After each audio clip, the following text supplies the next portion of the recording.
Good evening, everybody, and welcome to the Ascend Learning Quest webinar on the university process for Year 12 parents. My name's Elaine Cook. I'm the Careers Coordinator at Kingsbury Green Academy. I'm joined by my colleague, Kath Young from the Ascend Learning Quest, and also Hannah Crossley from Bath Spa University, who'll be talking through the presentation. We're also joined this evening by Sue and David, who are parents of a couple of students from Kingsbury Green Academy who have gone through the university process. Normally we would have Hannah do her presentation and then the parents give a talk at the end of the evening, but we're going to do it slightly differently this evening because Sue and David have to leave towards the end of the meeting. So we're going to have a parent's perspective of sort of the university process first. So if I can introduce Sue, who's a parent, and she's just going to give you sort of a parent's perspective of sort of how she's gone through university. Oh, hi, I'm Sue. My husband David's with me. He doesn't have to dash off, so he's quite happy to take questions right at the end. I'll hang on till 7:30 or whenever the end is, if that helps. So I've just put a few things together, things we wish we'd known, things we wish we'd done, big mistakes we made, so hopefully you can avoid them. And the first thing is that it changes so much every time. We've been through it twice now, and I went through it myself, and it changes so much from year to year. We've got 3 children going through or been through Kingsbury Green. The oldest now is in her 4th year at Nottingham. The middle one's in her 1st year at Exeter, and the youngest is year 11. Next slide, please. Subject choice was quite interesting. One of our children really surprised us. They announced they wanted to do medicine. I really wish I hadn't looked shocked because that didn't build her confidence.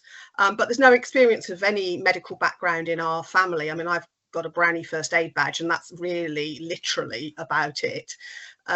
So I came to the careers service at Kingsbury Green, and they told me about the different entrance tests and the work experience requirements, and how you have to choose 4 medical universities, and then you choose a different one for the 5th option. And then we as parents, David and I, went away and did some background research on that, but coming to someone who does it 50 times a year as opposed to us doing it the first time was really useful. The other child was going for something really specific. She thought dietetics, but it was a relatively new idea. She hadn't been keen on dietetics for much longer, about 3 months. So again, we had a chat to the school, and they went, well, why don't you apply for something more general, like biological sciences, at a uni that does dietetic things, so you can choose dietetic options later on, or if you change your mind and you're desperately into something else, that nothing lost. And that was definitely the right advice, because 3 months into their university career, dietetics isn't really it anymore. Biochemistry is, you know, tip top and the thing. If you're going for like a more general subject like biology, you can have a little look at the list of module options on the course. So with the one who ended up doing biology, we looked at Loughborough, but their options were very sports science focused. And if you looked at Reading, they were very food technology, food chemistry focused. And so those unis went farther down our list because she wanted a more general biology degree. Next slide, please.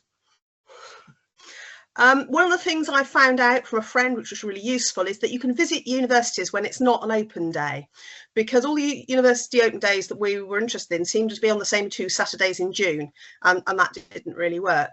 So we went on holiday to Cornwall in August, and we called in at Exeter on the way back from holiday and just had a wander around the city, had a wander around the campus, had a milkshake in one of the bars, just to get the vibe of the uni and the town and what it was like. And I had a lovely time. I had a train trip. One of them wanted to look at Durham and York, and we went by train up, had a wander around the campus and the town. And it helped them with learning how to use trains to come home for weekends and just build that independence. And they also appreciated just how far it was. For one of them, it was really important that they could pop home for a weekend, but couldn't pop home for an evening. But they wanted to be able to pop home maybe a couple of times during term. They didn't want to stay there till the end of term only, because it was maybe an 8 or 10 hour train journey away. And it really helped the child pick up the vibe of the uni. So we went to look at UCL in London, bang in the middle of London. Lovely people, cracking course, bang in the middle of London. Exeter was like a green campus on the edge of a city. Durham Uni, there were a lot of things were scattered around the city. Warwick was a campus, you know, just off, just on its own. And that really helped whittle that choice down. And I had great fun doing that, and I think our daughter did too. And it was really good because we were able to talk about all sorts of things about unis and uni applications in a no pressure environment, you know, getting a coffee on the 5th train station we'd been on that day. Next slide, please. Student finance, we made a bit of a boo-boo with this, so if I share this one down the line, these figures are really rough. I've just picked the figures, not that they'll be for anybody, but just to make the maths easy. So for instance, if the maximum loan is for maintenance, for their rent and stuff, is 10,000, the child might be awarded, say, 8,000 based on your family income. So our contribution as family would be 2,000. If you want an idea about how much, depending on your financial circumstances, you'll get, moneysavingexpert.com student finance is a little ready reckoner. Anyway, so we thought, oh, right, okay, we need to give them £2,000 a year, 10 months to an academic year, we'll give them £200 a month, they'll come home in the summer. The problem is that lots and lots of costs are front loaded into the first 2 terms, and one of them wanted to buy a bus pass for the year. They wanted to join some clubs. The accommodation costs tend to come out in January and September. They joined a club and they had a weekend away, which obviously is a bit more expensive. And so towards the end of September, I had a phone call from a very worried child going, I'm not getting money for food because I've wanted to do this, this and this. And because we'd not noticed that or not realised that, we went, oh, okay.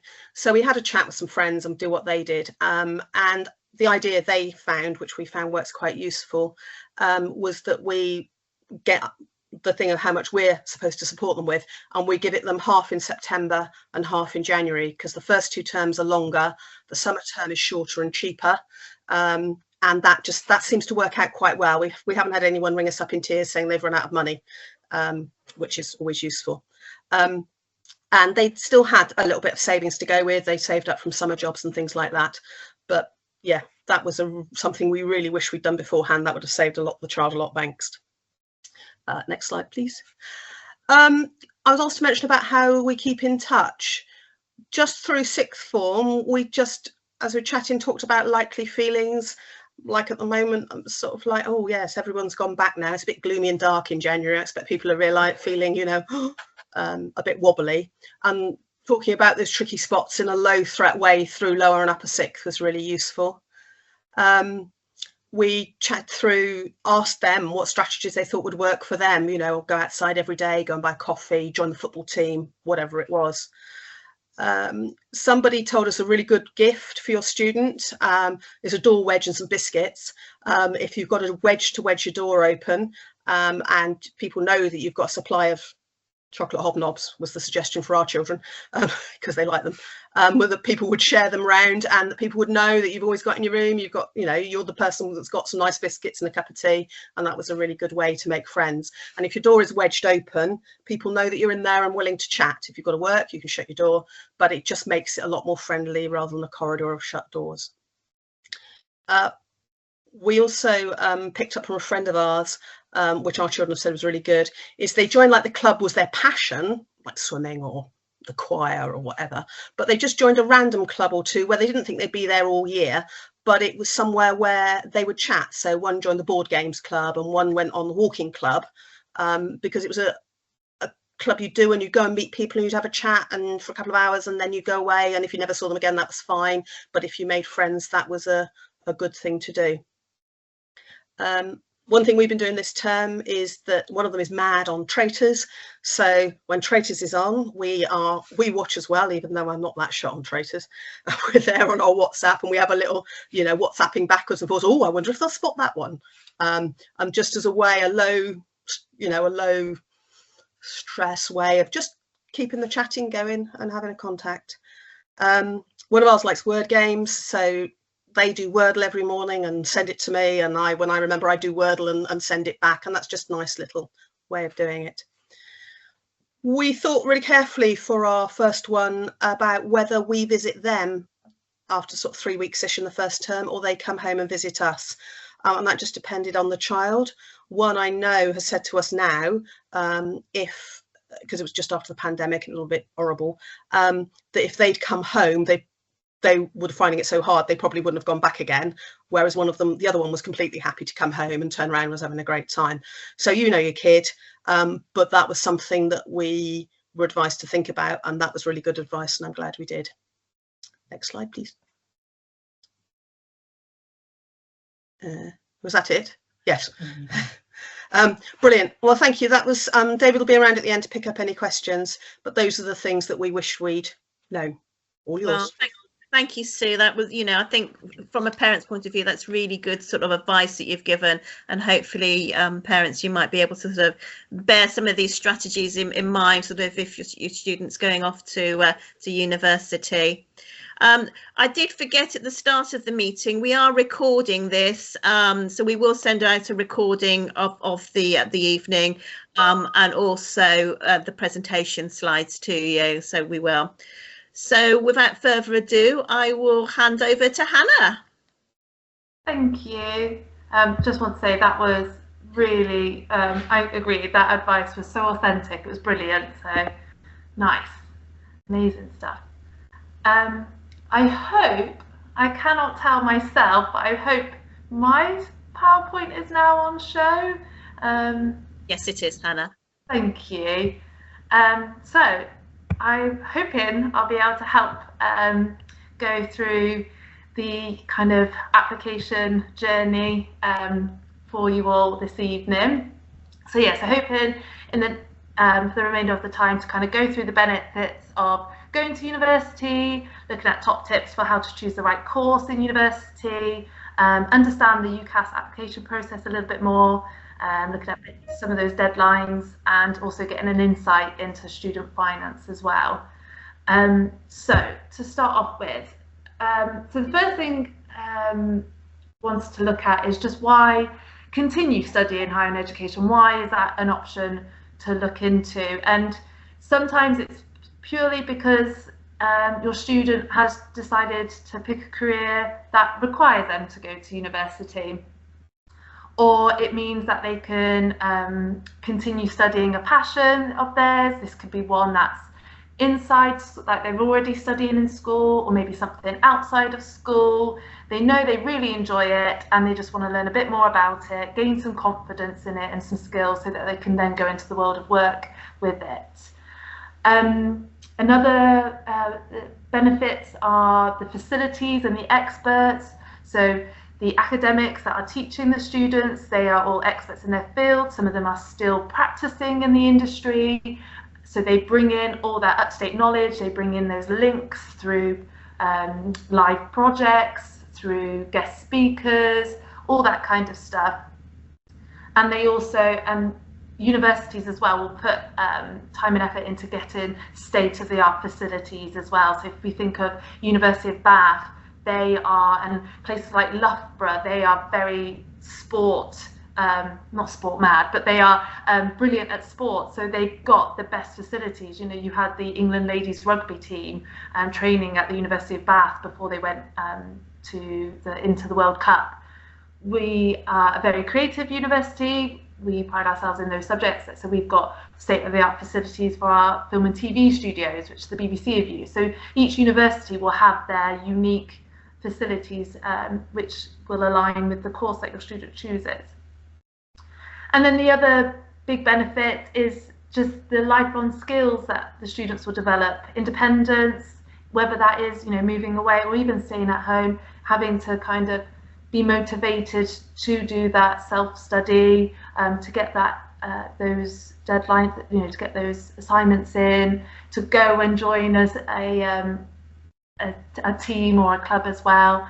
That next level of thinking as well, students will get at university, called critical thinking, where they don't just take what they have been told, they have to analyse it and see if they agree with it.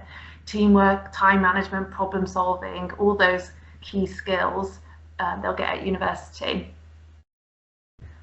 And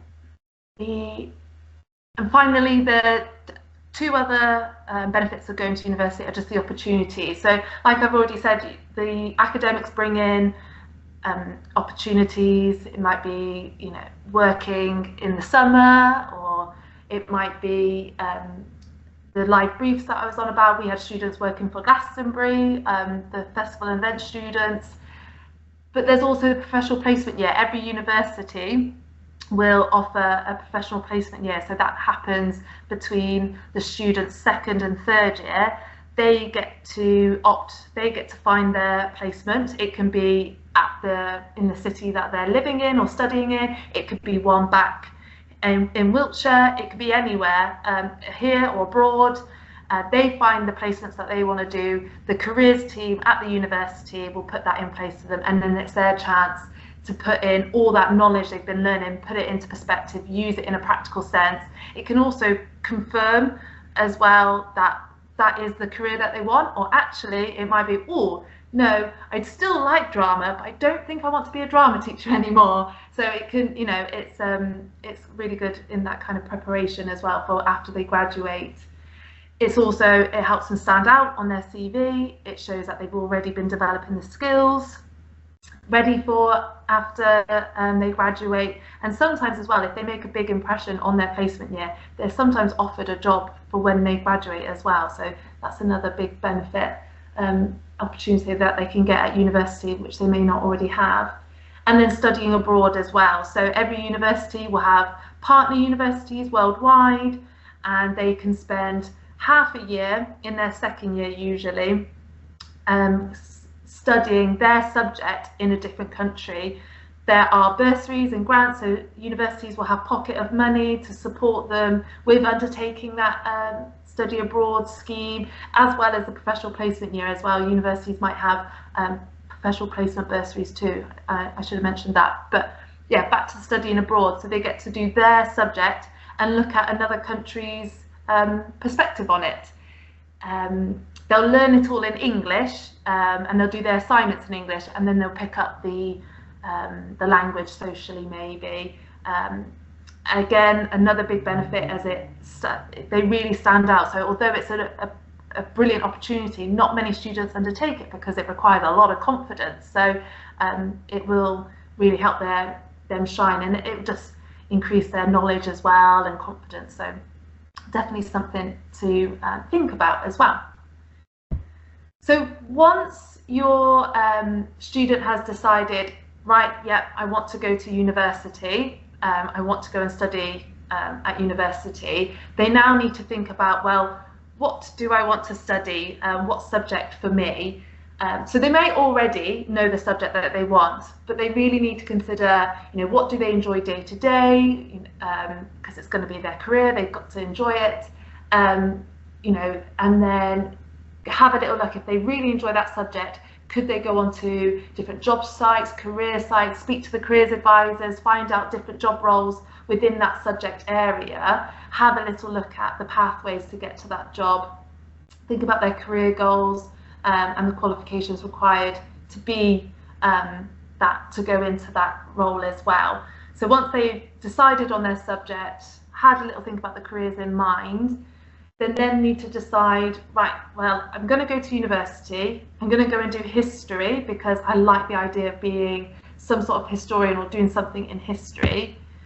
So then I need to pick a course. So you've got the 4 different undergraduate courses really. The bachelor's degree, which is the most common one, where you can study 1 or 2 subjects in detail.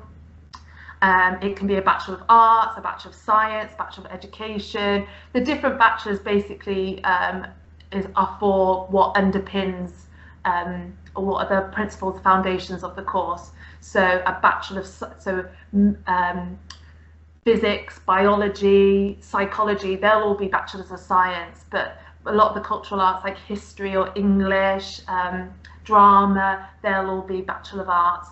So it's just something to look out for. Bachelor of Law. Law is a very popular course, and there's a Bachelor of Laws degree as well. So it's just something to be mindful of.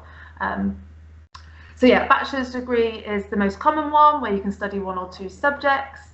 You've also got foundation years. Now this is, so some degree courses offer a foundation year as the first year. So at Bath Spa we do them only for our art and design courses. Other universities will do it for other subject areas. It's basically for those students who have always loved art and design, but maybe didn't do it at sixth form or college for whatever reasons, but they've come back to that passion. They really want to go into art and design. So they do that foundation year to gain all the fundamental skills that will then take them on to the full-time 3-year course afterwards. So it's just an option as a kind of stepping stone in building confidence before undertaking that 3-year course. Degree apprenticeships are there. They're like the new type of higher level apprenticeship, which can lead to a bachelor's degree as part of an apprenticeship.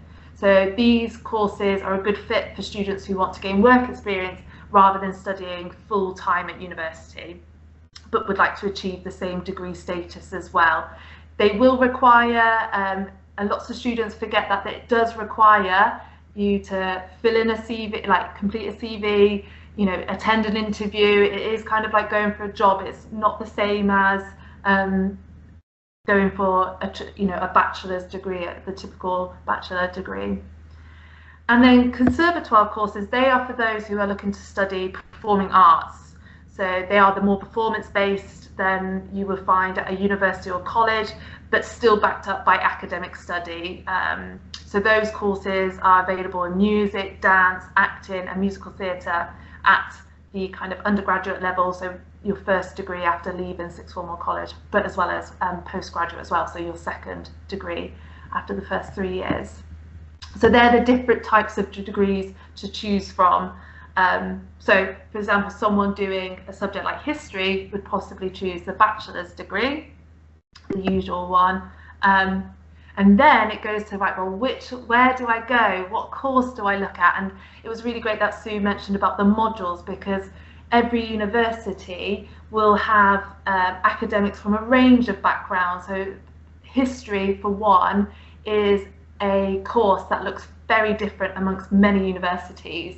So you'll see in the slides that we've got our course modules, the Europe and World, Encounters and Perspectives, but then I've also taken a snapshot from a different university, and their modules are very different to ours. And it's just based on the academics that are teaching there, their knowledge, their expertise, but also kind of the underpinnings of the university as well. So mentioning Loughborough and them having a lot of sports science ones in their biology course, it's because Loughborough are kind of known for their sports. So when you've decided what subject to do, have a little look at the course modules at each university you're considering, look at the overview as well, how they go through each year, look at any opportunities to study abroad or placements. If there's any live briefs, look at the assessment style. Does it align with your students' interests and how they work? So, you know, do you want kind of that traditional exam-based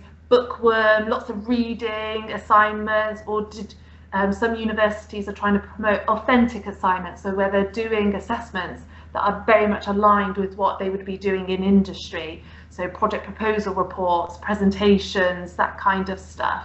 But also have a little look at, you could ask academics as well, the teaching style, what's the timetable going to be like, because that will vary from university to university as well. And then alongside looking at the courses, do consider the university as well. You know, how far away is it?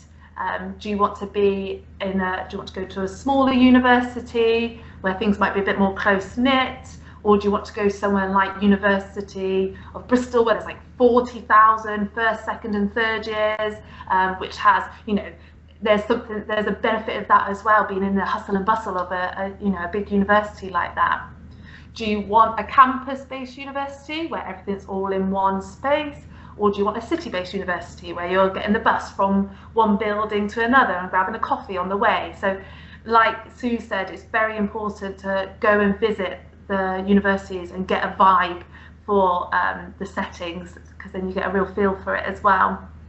Do you have a little look at the student life as well and ask about that?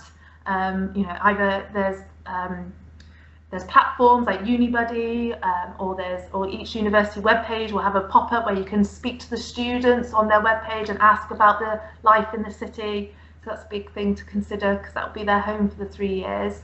And do consider living costs as well. I'll mention Save the Student again later, but Save the Student is a brilliant website, and it does have a map of the UK and the living costs in the different areas.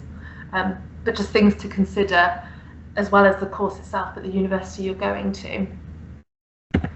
Another thing that comes into play as well when deciding which university to go to and the course that they do are university league tables. So they inform potential students about the universities across the UK, across a range of criteria. As you'll see at the top, they're very similar. You've got Oxford, Cambridge and St Andrews near the top there, but it is very similar. As you move further down, they start to change the league tables, and it's just because they each place greater emphasis on different things. So one of them will place a greater emphasis and do maybe more scoring on the teaching of the course, or the research side of the course, or the student experience, or some just really look at facts and numbers. So it's worth kind of definitely looking at them, taking them into consideration, but just take them with a pinch of salt, because the league tables aren't always obvious in where they get their numbers from, really. Also, university league tables don't always measure things like the vibes, what you'll actually learn beyond the grades, the activities, you know, the opportunities out there, the distance, living costs, all those kinds of things. You can also look at as well league tables for subject based as well, so you can rank universities on the subject that you're studying as well. So definitely something to look at, but it's not the be all and end all. And then finally, another thing to consider when picking your course is to look at the entry requirements and the UCAS tariff points. So each university will set entry requirements for their course. So for example, they may say to be able to study this course, you'll need 3 Bs at A level, which is the equivalent to distinction merit at BTEC.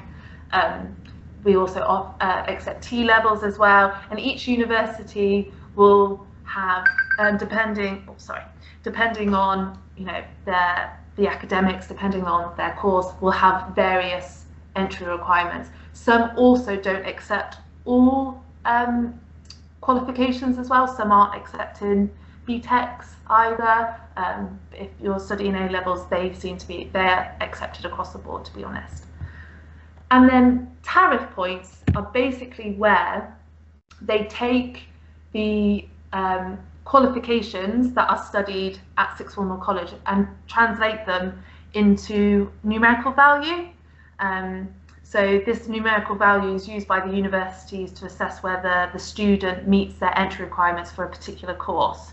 Some universities talk in tariff points rather than qualifications, and vice versa. So it's just worth knowing what your predicted grades are, and then knowing what they are as UCAS tariff points as well, the number.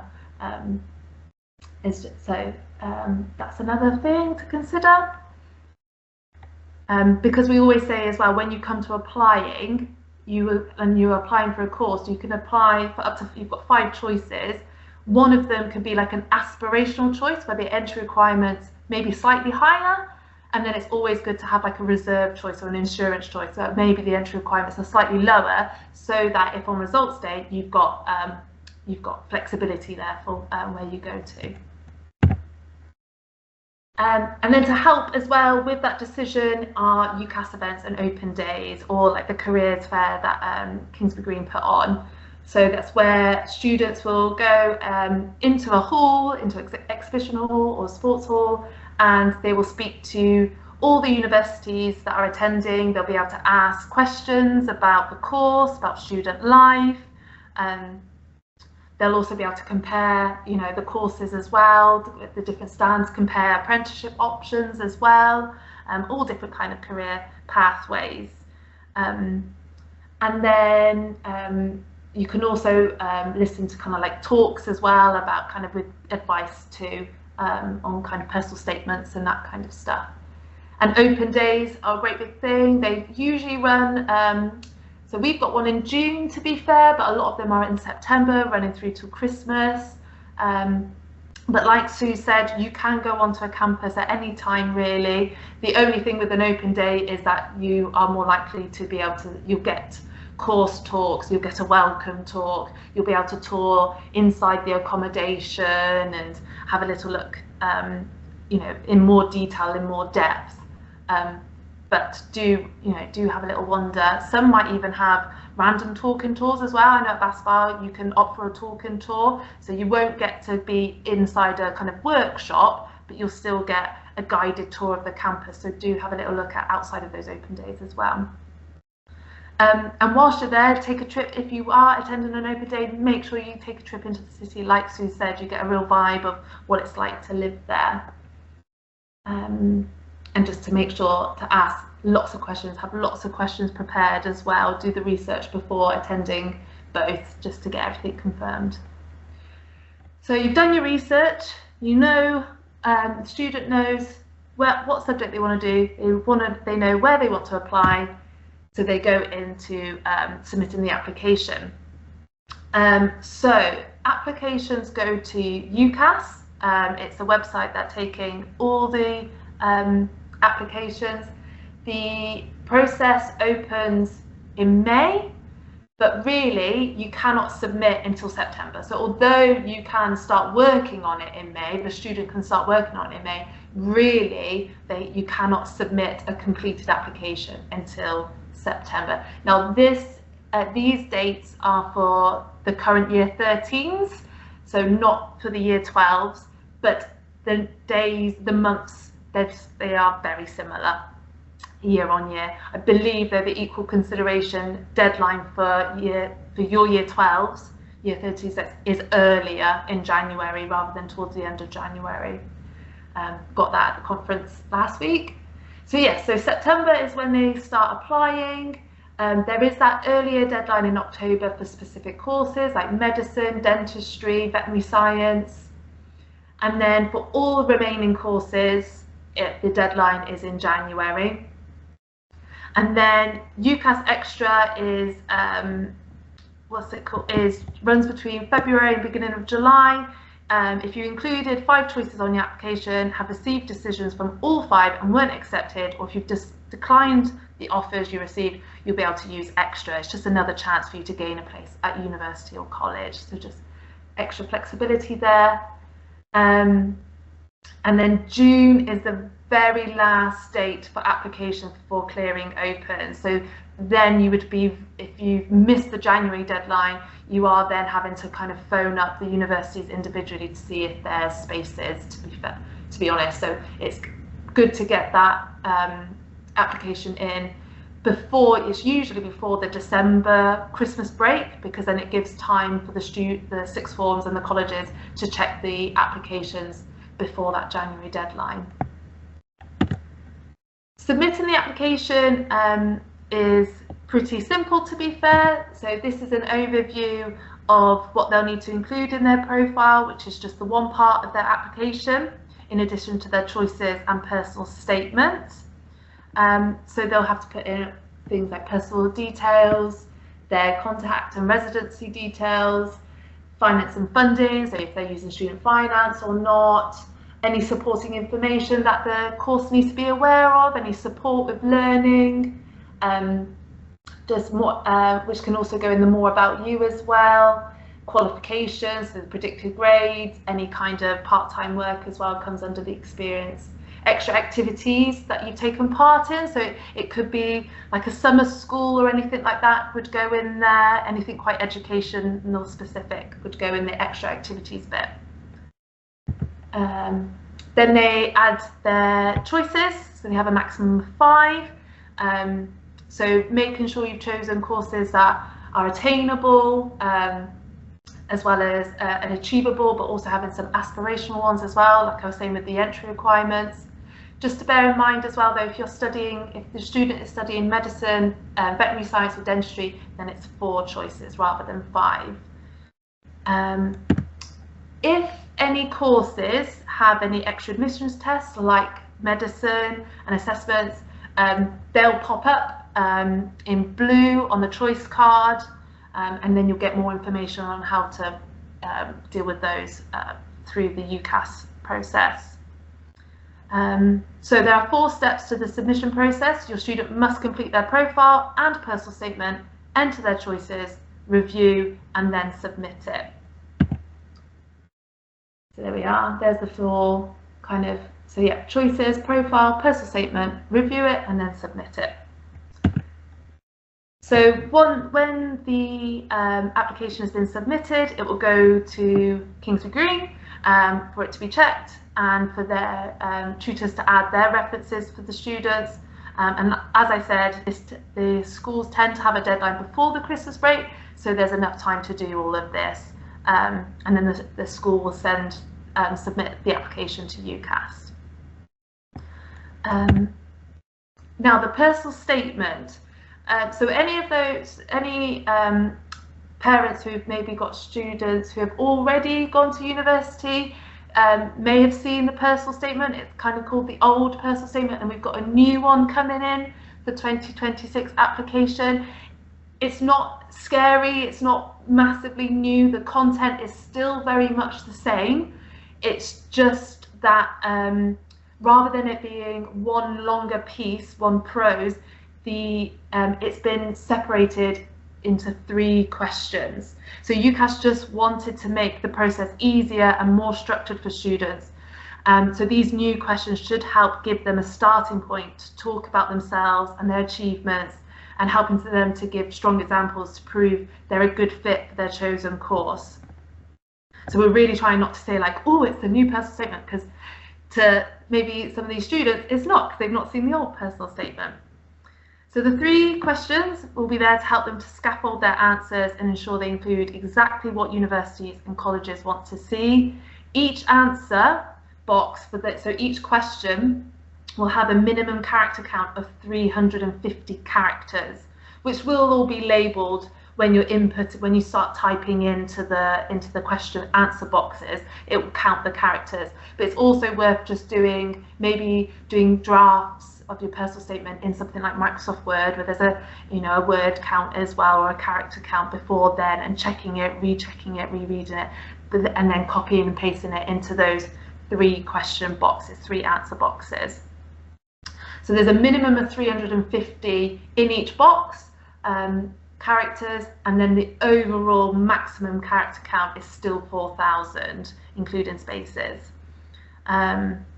So as you can see, the first question is all about, why do you want to study the course? What's your motivations? Was it a school trip, a family holiday? Was it a work experience that you undertook? What was it that made you think, oh, I really love this subject, I want to continue doing it? Question 2 is all about their kind of experiences and qualifications that they've gained to help them prepare for the course. So presentations that they've had to do as part of their A-level subject, assignments, any researching they've had to do, any EPQs, all those kinds of stuff would go in there to show that they've got the academic skills for the course. And then question 3 is more like work experience, volunteering, any employment, personal life experiences. This could also be virtual work experiences as well. UCAS have a page about virtual work experiences that you can go and have a little look at. It might be listening to podcasts, any trips that you've gone on, any documentaries that you've watched, any TED Talks that you may be able to watch online. I think a big thing as well is we know sometimes going out and getting work experience can be a little bit tricky, so don't underestimate the value of maybe some of those online opportunities as well. Yes, as well as hobbies and any kind of extracurricular activities that they have done. Big thing to note as well is, so this personal statement will go to all 5 or 4 of those choices. So be aware, don't say, I've always wanted to study at University West of England, or I've always wanted to come to Falmouth, because that personal statement goes to all of the universities. So do just talk about the subject in mind. make sure they market themselves. So they may need a bit of support as well with, oh, like, what is good about me? What do I like? You know, so sometimes we say to students, you know, ask your teachers, ask your tutors, ask your friends, what would they say about you? Just to give them some ideas of, you know, what they can, how, you know, how to write about themselves, what are their great qualities. We've already mentioned about the character count and the fact that maybe use Microsoft Word to do all the typing up, because there isn't a spelling or grammar check in the UCAS application process in those answer boxes.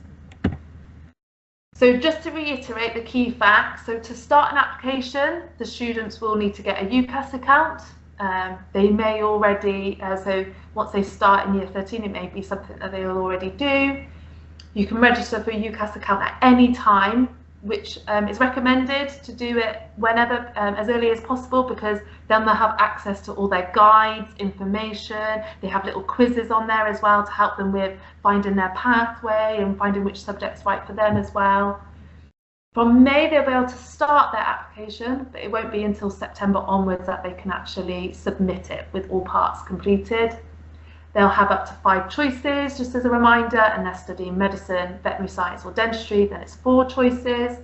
They can't apply to both Oxford and Cambridge, that's another thing. Applications do cost £27.50, but there is, depending on household circumstances, there is varying in that cost. And always make sure that you apply by the equal consideration date. It's called the equal consideration date in January because it means then that all applications are looked at the same time with equal consideration. And then once that is all done, you've sent off your UCAS application. That's a weight off your shoulders. It's then to start considering student finance. Student finance, so as I said, December, January, you want to send off the university applications. Student finance usually opens in the March. So then you want to start kind of applying in the March, which we'll look at in a little while. And then offer decisions come back to students. So the universities in the background, whilst your students are getting on with their A-levels, in the background universities will be looking at their applications, and then we'll come back to your students at various times, but it's usually before the end of May, if sent by the January deadline. They will, the universities will offer different decisions. So if your student gets an unconditional offer, that means they've got a place regardless of what happens on results day. Unconditionals usually go to maybe mature students because they've already got their qualifications. So it's not college students and sixth formers do sometimes get unconditionals, but it's not likely. Usually students get a conditional offer from a university, which might look something like you have an offer, you can come to us in September with the A-level grades AAB with an A in chemistry and at least 2 other sciences. Or they may say you can come to us in September with 112 UCAS points. And then the other offer decision would be unsuccessful withdrawn, which means that no place has been offered. So once they've had a little look at what the universities have offered them, they then need to confirm their choices. So they will need to choose a firm choice and an insurance choice. So firm, I kind of remember as first choice. So their firm choice is where they really want to go, and then their insurance choice is their second option, that if the firm or first choice doesn't go to plan. And then but if you do choose an unconditional offer, so if a university is giving you an unconditional and you make them your firm choice, you don't get an insurance choice. That's just something to be mindful of. So you'll have your 2, you'll choose a firm and an insurance. The other 3 or the other 2 will all be declined underneath those 2 university places that you've gone for. and then you save that to make sure that's all guaranteed. And then after accepting kind of your offers, you then want to look into accommodation. So do a little research, have a little look, kind of think back to maybe some that you saw on open day, check the university web pages or phone them up to see when you can apply, because they all vary in different ways. But usually, so have a little think, you will then go to the university web pages, you'll get an email from the university to prompt you to go and apply for accommodation once you've accepted an offer there. And then you click a link and it will ask you to put in your first choice, second choice. And then once the accommodation applications have closed, the accommodations team again will look at all those applications on an equal consideration. It's not first come, first served basis. And then your students will later find out their accommodation later in the year, but before they arrive in September. So that's so then that's accommodation sorted, and then students carry on with their exams, their A-levels, they go for summer, and then it's results day in August. So this is kind of like a flow chart of how results day works, really. So if they had a conditional offer already and achieved the expected grades, they get a place at that first firm choice. If they didn't get the grades for the unconditional offer or for their first choice, but they got the grades for the insurance choice, they automatically get a place at their insurance choice. If they miss the grades for all current offers, if they're applying after the 30th of June, or actually they've just changed their mind and don't want that firm or that insurance choice, then they enter clearing. And clearing is basically for universities, it's how universities fill any places they still have on their course, and for students, it's for those who didn't get into their firm and insurance but have just changed their mind. I had a friend at sixth form who was going here doing English, and in the end did PPE, politics, philosophy and economics at Swansea, completely different university, and now works for a non-governmental organisation. So clearing works in many ways for different students. So it opens from July to October, and they can apply for a course using clearing if they're not already holding an offer from a university and that course still has places. So what they do on results day, students usually phone up universities and ask, have you got any spaces on this course? And the university will either give them offer in principle, check their application later that day, and then give them a proper offer if their application matches the course requirements.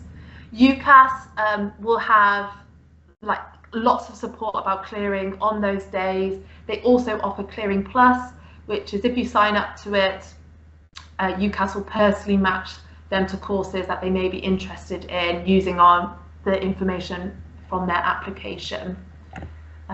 So that's clearing. So just as a reminder, 3rd of September is when UCAS will receive a completed application. It's the first day. The deadlines, the two deadlines to be aware of are though October for medicine, veterinary science and dentistry, and courses at Oxford or Cambridge. For all other courses, all other universities, the deadline is in January. It's around mid-January for your year 12s. Around March time, you want to apply for student finance, and then in May, you're receiving offers from universities and responding to them, looking at applying for accommodation too. August is then that results day, and then the following September is off to university. So the dates for your year 12s when applying for 2026 haven't yet been released, but like I said, it will be very similar to those that are for the 2025 entries, the current year 13s.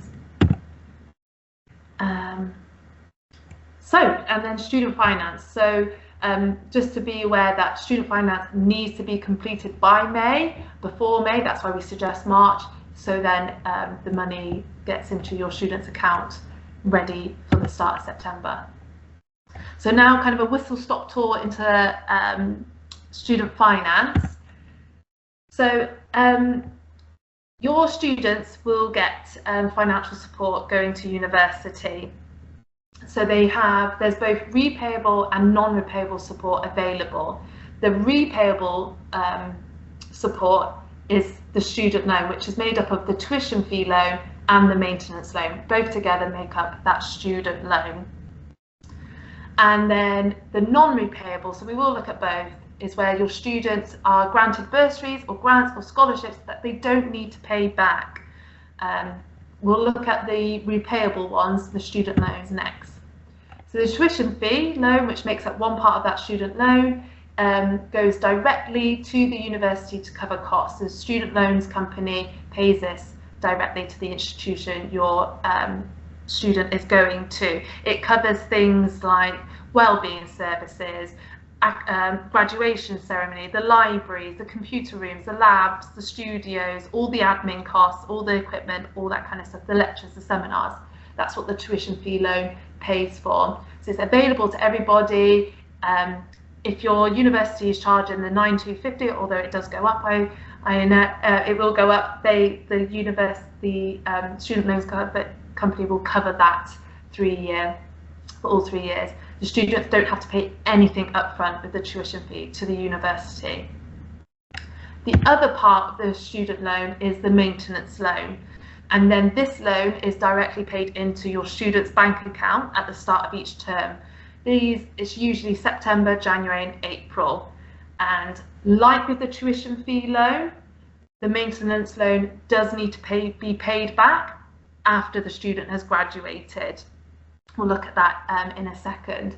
The maintenance loan supports the living costs, so rent, food, part-time things, hobbies, travel costs, course supplies as well. That's what the maintenance loan covers. And this one is based on household income. So as parents and carers, you'll have to give details of your household income in like a separate kind of application to the student finance one that your student will complete. So as I said, as part of the student's loans application process, you will need to declare your annual household income from the previous tax year, as this will affect the amount your prospective student receives. The government assumes parents will contribute towards students' living costs because they earn more money to do so. But obviously this isn't always feasible, so it's just being aware of how much your student is going to need to live on and to plan for it. So this could be savings or them taking on a part-time job, either whilst at university or summer work or Easter work or Christmas work. So as you can see in the graph, this comes from Money Supermarket. As the household income goes up, the green, the annual loan received is less, so and then it creates this parental contribution gap. So like Sue said, have a little look, use the student finance calculator, the Money Supermarket money advice calculator, find out how much your student is going to get from the student loans company in their maintenance loan and see how much you might need to contribute to support. Now repayment. So repayment does not begin until the April after they graduate. So this will remain, this is the Plan 5, which remains the same until April 2027. So it does not begin until the April after they graduate, and only if they earn over £25,000 annually. And they pay 9% of anything they earn over this threshold. So visually that looks like this. So if their total annual pay is £33,000, they only pay 9% of the £8,000 difference between 25 and 33. So 9% of that 8,000 is £720 a year, which is £60 a month. So that's kind of how the repayment works. If you know, the earnings, if your earnings fall below 25,000, so say if you start earning 23 grand annually, then you stop paying back. The repayments automatically stop, and they will only restart again once the student starts earning above £25,000 a year. So bursary grants and scholarships. So these are, so I'm now going to start talking about the the support, financial support that students can get that doesn't need to be paid back. So bursaries and grants are awarded based on personal circumstances. There's special bursaries for teacher training or social work, and scholarships are for those that excel in certain areas as well. So maybe like a sports scholarship or an performing arts one. Universities as well, they have a whole range though. It's not just a certain few. I went to a conference last week, and they said, and the Save the Money, the student finance guy, said there's thousands of pounds worth of scholarships that are going that aren't being claimed. So we're really trying to push that the bursaries, grants and scholarships aren't for those who excel in certain areas or those who have got specific personal circumstances.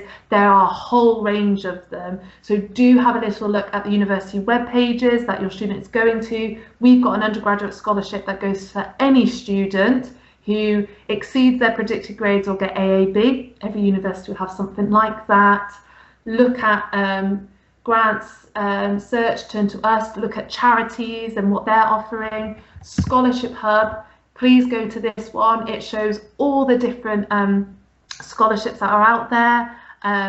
There's extra funding for if you're a parent that works for like a supermarket, your child will get a scholarship for that, or even if your prospective student is a vegetarian or a vegan, there's a scholarship for that. So do go and have a little look. It's free to sign up at the Scholarship Hub, and you can see what your prospective student could get to support their studies.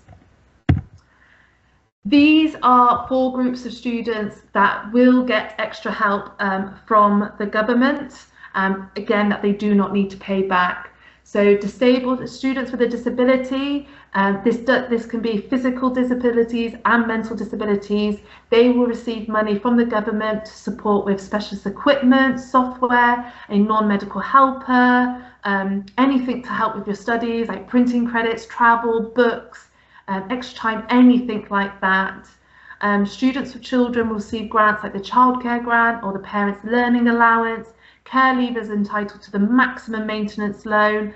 There'll be bursaries as well from the local authorities, as well as university bursaries too. Students from a low household income, they'll get maximum maintenance loan as well, and universities will decide if you're eligible and how much extra bursary or the student will receive. So that's kind of some of the financial support. So there is the student finance zone to support your students. There are bursaries and grants out there as well. Do take a look at those. But the real thing that the students will really feel when it comes to kind of financing university is the budgeting, the day-to-day. So these apps are recommended by Martin Lewis, the money saving expert. So they're free apps to help your student budget their money that they receive, because it can be really tricky to receive a great lump sum of maintenance loan at September and stretching it until January when they next get that payment in. So there's these mobile budgeting phone apps. Universities will have their own kind of spreadsheets or budgeting sheets with their finance teams. Save the Student is a brilliant website. Please remember that one. It has all advice about student finance and budgeting. They've got their own budgeting spreadsheet where they can input everything that's coming in from the maintenance loan, from money coming from parents, their their work, all the bursaries, grants, and they can also input what's coming out, so their rent, groceries, all that stuff, and they can see how much money they've got left to play with then. And it can be all moved around as well. It's a really great resource. I very much recommend getting that one. And finally, just some places to look to. So UCAS, which is the place where your student will be applying to university through. They also have loads of advice and guides, and they always have a career guide every year. I checked, there is one for the 2025, so there'll be one for 2026. You just Google UCAS, head to the website, the top will look a little bit like this. Click on undergraduate at the top on the bar, and then as you can see right on the far right, there's advice for parents, guardians and carers. and then it will you can download the PDF guide and read through. It covers everything from personal statements, student finance, apprenticeships, accommodations, and results day advice. And then Save the Student that I've mentioned a few times, do look at that for student finance. It has great advice, like I was saying to Kath earlier, about not buying overpriced starter kits. So, you know, the Argos or Sainsbury's, they all sell them, you know, in preparation for university, but a lot of the time they just have things that you don't actually need. Things like holding off, don't buy everything before your student moves in, because if you've bought a kettle and they're sharing a flat with someone else who's bought a kettle and someone else who's bought a kettle, it goes wasted. There's loopholes as well with TV licensing, so that your student can still watch BBC iPlayer whilst away, so they can watch Traitors together. So do head to Save the Student, because it's brilliant. And I think, and that's it from me. I feel like I've gone bleh at you all. Thank you, Hannah. That was really informative. I know there was a lot of information for parents, but we are recording this, so we will send out the recording afterwards, and Hannah will also send the slides for you to go through as well. So if anybody's got any questions, please feel free to come off of mic now, or put a message in the chat box.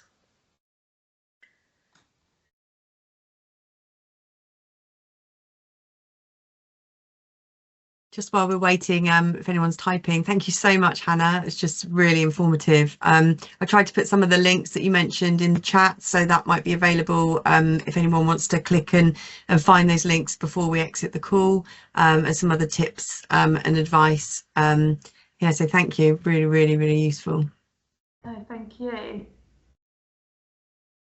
Any feedback in the chats, really welcome too. You know, we run these webinars for parents and carers, so if there's anything else you'd like a topic on, then do pop it in the chat so we know, or anything that maybe we didn't include that you were hoping we would include, we'll make sure we do that next time. Or any lovely praise for Hannah, Anna-Lane, and Sue, and everybody who's taken time to deliver this tonight.